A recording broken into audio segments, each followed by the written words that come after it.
We don't know how to defend against hypersonic missiles.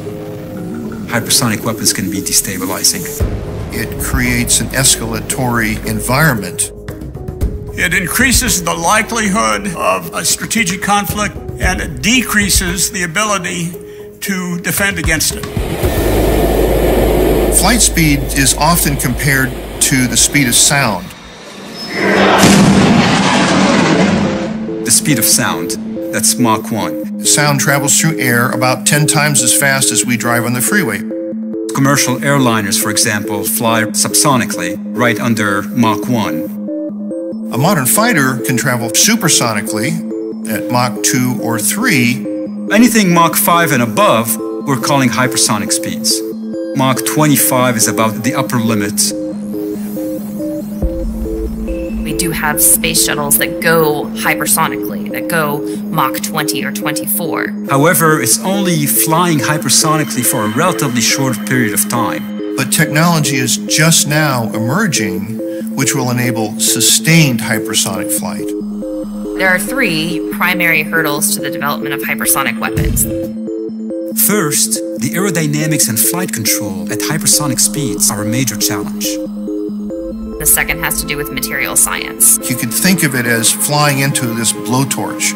The faster a vehicle flies, the pressure and temperature rises exponentially. So you have to have materials that can withstand the high temperatures over a long period of time. The third challenge involves the propulsion system of hypersonic cruise missiles. Once you reach Mach 5, you can't use your traditional jets and just make them go faster. You need a completely different design to unclutter the flow path and sustain combustion of the supersonic airflow inside the engine. It has been compared to lighting a match in a 2,000-mile-an-hour wind. And then the integration of all of these technologies into a weapons system is in itself a challenge. The three countries that are getting close to being able to deploy them are Russia, China, and the US. It's probably less than a decade for these top three countries.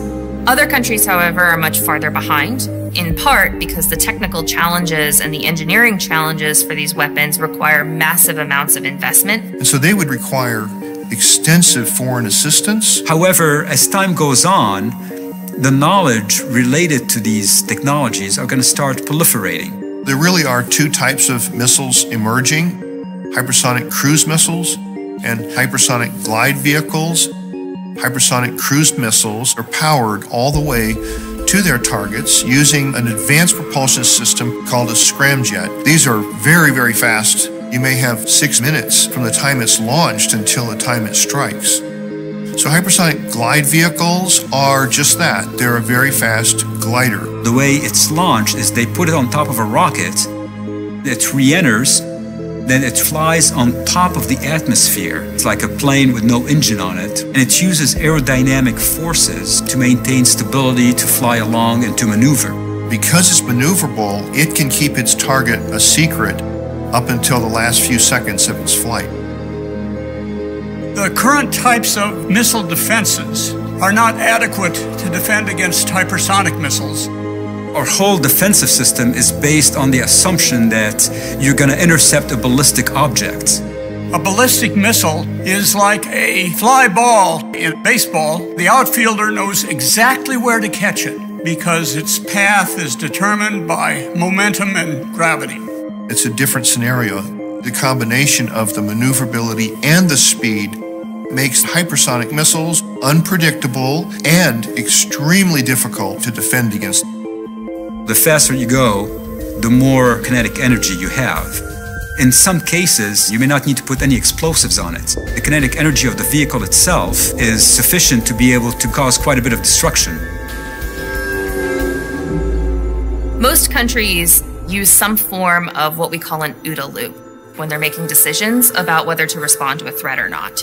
You observe a threat, you figure out where it's coming from, then decide whether you need to respond, and then act on that decision.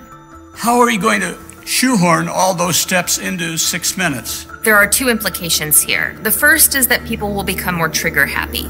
The compressed time frame to make a decision makes people much more likely to want to be the first strike as opposed to the second strike, because you can't preserve your second strike capabilities. The second implication is that if you can't defend against a decapitation attack, then you have to devolve command and control of your weapons into the field. To the military rather than to the national leaders.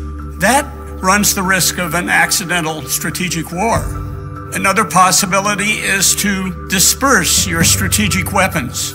That runs the risk of the weapons being seized by terrorists. Another possibility is to go to a strategic doctrine called launch on warning.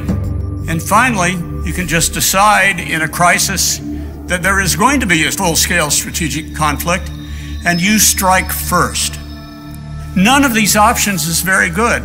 I think the world will be a more dangerous place unless we have some sort of an agreement with each other to not share those technologies. The end state that we're trying to avoid is the proliferation of hypersonic technology, not just to rogue nations, but also to nations with regional rivalries that could prove to be very destabilizing. What we're recommending is a kind of addendum or amendments to the missile technology control regime. This regime could be supplemented with some controls on hypersonic components. It would be a waste of time to do this if the US or Russia or China plan to export complete missiles. If you can just start with a trilateral agreement between these three major nations, that would be taking a really effective step in terms of controlling the proliferation of these weapons. I am optimistic about the US, Russia, and China. It's in their interest to do this, and there's time to do it. Not a lot of time, but a few years.